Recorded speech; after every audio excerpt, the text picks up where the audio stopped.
আসসালামু আলাইকুম, সবাই কেমন আছেন? আজকে আমি তৃতীয় রমজানের ইফতারি তৈরি করব। সো আমি ভাবলাম আপনাদের সাথে শেয়ার করি। ইফতারিটা যেহেতু আমি নিজে বানাচ্ছি, তাই আমি একটু আগেই চলে গেলাম ইফতারি তৈরি করার জন্য। ফার্স্টে আমি গিয়ে দেখলাম মিঠা ভিজানো আছে, তারপর তোকমা আর ইসাবগুল প্লাস ভুসি ওইটা ভিজানো আছে, তারপর বুরিন্দা আমরা মুড়িতে খাই, তো বুরিন্দা একটু আগে এনে রেখেছিল, আমি ফ্রিজে রেখে দিয়েছি।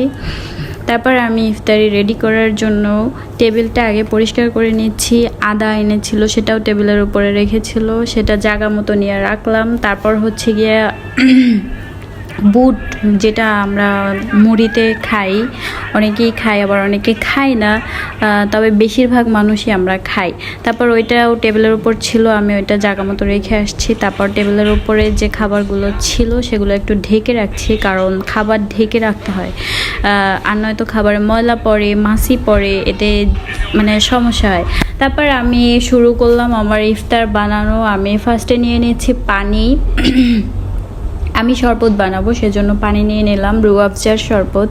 সো আমি পানি নিয়ে নিচ্ছি, সব কিছু অল্প অল্প নিচ্ছি, কারণ আমাদের বাসায় লোক কম, তো সেই জন্য আমি সব কিছু অল্প অল্প নিয়ে নিচ্ছি। তারপরে আমি পানির ভিতরে রুয়াবজা দেব। তো রুয়াবজা দেওয়ার আগে আমি একটু চিনি দিয়ে তারপর পানিটা একটু ভালোভাবে মিক্স করে নেই পানির সাথে চিনিটা, তো তাহলে আর কি শরবতটা খেতে একটু মানে টেস্টি হয়। কারণ আমরা সবাই, আমাদের বাসায় আবার সবাই চিনি খুব পছন্দ করে, বিশেষ করে আমার মা, বুঝছেন, মানে চিনি যে কত, মানে চিনি যদি আপনি এতটুকু শরবতে যদি আপনি মনে করেন ওই যে আমি যে পটটা নিয়েছি ওই পটের এক পট যদি আপনি চিনি দিয়ে দেন, ঠিক আছে, তাও মনে করবেন যে তার কাছে চিনি হয় নাই, ঠিক আছে। সে চিনি প্রিয় মানুষ, মানে চিনি খেতে খুব পছন্দ করে। যাই হোক, তারপরে আমি আমার শরবতের পানির ভিতরে রুয়াবজাটা দিয়ে দিলাম। তারপর আমি এটা একটু ভালো করে মিক্স করে নিচ্ছি। আমার মিক্স করতে একটু টাইম লাগতেছে, কারণ চামচটা ছোট, আমার হাতে এক হাতে ফোন আর এক হাতে হচ্ছে গিয়ে আমি কাজ করতেছি। সো আমি কিন্তু মানে আলস্যমের জন্য আরেকটা বড় চামচ নিয়ে আসি না, কারণ আবার ক্যামেরাটা অফ করা লাগবে, আবার অন করা লাগবে, সেজন্য। তারপরে আমি ফোনটা সেট করে নিলাম। ফোনটা সেট করে নেওয়ার পরে আমি একটু টেবিলটা সুন্দরভাবে গোছাচ্ছি। গোছানোর পরে আমি আমার এই যে পেয়ারা নিলাম হাতে, পেয়ারাটা একটু কাটতে হবে। তারপরে শসা, টমেটো এগুলা মুড়িতে দিয়ে খাই আমরা, এজন্য এগুলা নিয়েছি। আর কলাটা হচ্ছে চিড়ামুড়ির জন্য, চিড়ামুড়িতে কলা দিয়ে খেলে অনেক ইয়াম্মি, অনেক টেস্টি লাগে চিড়ামুড়িটা। তারপরে আমি পেয়ারাটা কাটবো, সেজন্য পেয়ারাটা আপনাদেরকে ভালোভাবে দেখাচ্ছি। পেয়ারাটা অনেক মিষ্টি ছিল, বুঝছেন, অনেক মজা ছিল, পেয়ারা আমার ফেভারিট। তো তারপরে আমি পেয়ারাটা কেটে মানে ধুয়ে আনতে গিয়েছিলাম, তারপরে এখানে বসেই কাটছি, বোট কিছু বসাই নাই, হাতে নিয়েই সব কাটলাম।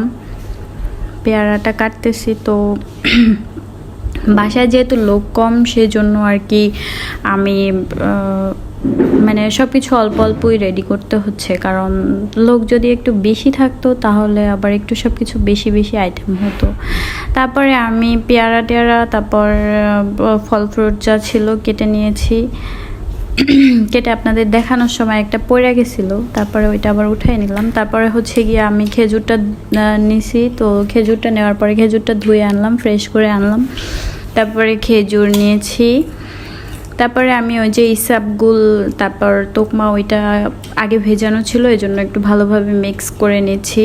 তারপর আমরা তো বাসায় বলছি যে মিঠা খুব পছন্দ, চিনি মিঠা এগুলো সবাই খুব পছন্দ করে। তারপর হচ্ছে গিয়ে আমি মিঠার ওইটা একটু মিক্স করে নিলাম, ওইটা গলছে কিনা আমি ভালো জানি না, সেজন্য আরও ভালো করে একটু মিক্স করে নিলাম। আমি তো রোজা রেখেছিলাম, সেজন্য টেস্ট করেও দেখতে পারতেছিলাম না। তারপরে আমি এগুলো সব গুছগাছ করে চিড়ামুড়ির আইটেমটা নিলাম, চিড়ামুড়ি নিলাম। তো চিড়ামুড়ি নেওয়ার পরে ওইটাকে ধুতে হবে, সেই জন্য আমি আবার নিয়ে গেলাম, ধুয়ে আনলাম। ধুয়ে আনার পরে আমি এই যে মিঠার সাথে ভিজিয়ে রাখবো চিড়ামুড়িটা। চিড়ামুড়ি ভিজায় রাখলাম মিঠার সাথে। দেন আমার আশেপাশে অনেক কথা হচ্ছিল, বাসার মধ্যে যে কথাগুলো হচ্ছিল সেগুলোর জন্য আর কি আমি আমার অরিজিনাল ভয়েসটা দিতে পারি না। আমার অরিজিনাল ভয়েসটাই ছিল ভিডিওর মধ্যে, আমি কথা বলছিলাম। তো বাসায় ভাই তারপর মা তারা কথা বলছিল, সেজন্য আমার ওই ভয়েসটা একটু খারাপ হয়ে গেছিলো, সেজন্য আর কি আমি ওই ভয়েসটা দিতে পারি না। তো আমি এজন্য আবার ওভার ভয়েস করতে হচ্ছে আমার। তারপর চিড়ামুড়িটার মধ্যে কলাটা আগেই ভিজিয়ে রাখছি, যখন চিড়ামুড়ি ভিজিয়ে রাখছি তখন ভিজিয়ে রাখছি, কারণ ওই কলার ফ্লেভারটা চিড়ামুড়ির ভিতরে গেলে তখন অনেক